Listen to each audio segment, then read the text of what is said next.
KUKI lamhen tuhen basing security da landa kraba matung security gi apunba combined team amana operation chathabada KUKI lalhoba ani fare hairi. World KUKI Intellectual Council machoi2 hwrkle World KUKI Intellectual Council gi lusingba singi marakta hundok hunjin tawbadagi machoi2 gi marakta machoi2 hwrkle hairi. Ngarang Young Party Association na emergency mifam pangthoktuna Churasampurda frisking tawba lakpa security force singi mathakta party singna thomjinanaba warep lawkhibaga loinana hawjik thokliba kangrup anigi irang asigi matangda kupna khana khiba amadi makhatana sangsin gadaba khongjang singi matang dasu khana neina khi hairi ningsingba yabadi Churasampurda kangrup masel gi marakta thajanadabagi chang hengalakpana makhoi masel gi marakta irang thokpa haukrabani.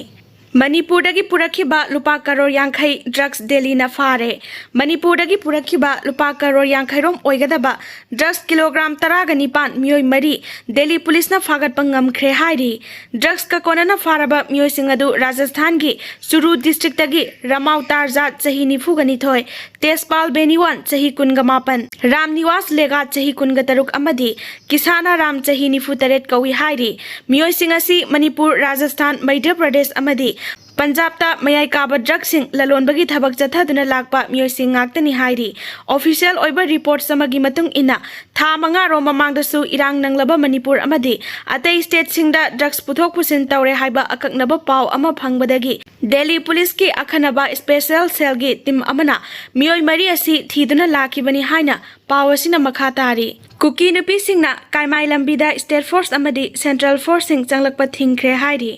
Robin Mangang khwairakpam gi page tagi lokacharaga peace ki sign yamna tongna khrabani adugi area du dani amuk KUKI na kaplaklibasi minai mithibong singda maitaina ngaihak leitana miki thiamagum peace ki wari sasi agreement tongnasi haidana khurumduna haijabagi thabaksi sungtau tawbikhinu matam yam chadri habasi sungya yadri sinadi tasengna mina yong singdu kire haribra maitai pumna makna miki thigum koisen chen khrabasu ithanta oirasu makhoigi aphawba taradagi tadana konaraga thawai thagani imalebak sigidamak tasengna di ikaiba phawi kaisu leitaba singduda ngaihak leitana peace oisi haidana koisen chen basi minaina nomata hairakpa natte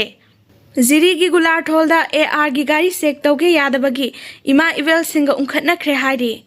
KCP Taibangan ba kedar ani fare. Security combined team amana National Highway 102 Dhaka Brickfield manakta operation chathabada senkhai thumkhai tawbada chenabani haiba aina thingkraba lalholup KCP Taibangan bagi kedar ani fagat pangamle hairi. Security na faraba miyoi sing adudi Bisnupur ward number 1 dagi Wangkhem Mukesh Singh Elias Koba chahi nifuga mathoi laikhidraba apokpa Wangkhem Babu amadi Kaksing Ningthau Laikai dagi Thoksom Ajit Singh Elias Commander chahi 38 laikhidraba apokpa Thoksom Yaima Singh kawi hairi makhoi dagi demand letter 13 4-wheeler gari amaga loinana mobile phone ani fagat pangamle hairi. Loisilakpada jirida KUKI nauhona na landarakre ngasi nongalamdaida KUKI lamhen tuyen basingna Ziri gular thol thong wangma faitol gi singkha da leiba sek posta nomayama di bom kapsinduna landara kre state force ki maikai da gisu akanba moong da khut handuna nakal ani gi marakta khuthokna khi hairi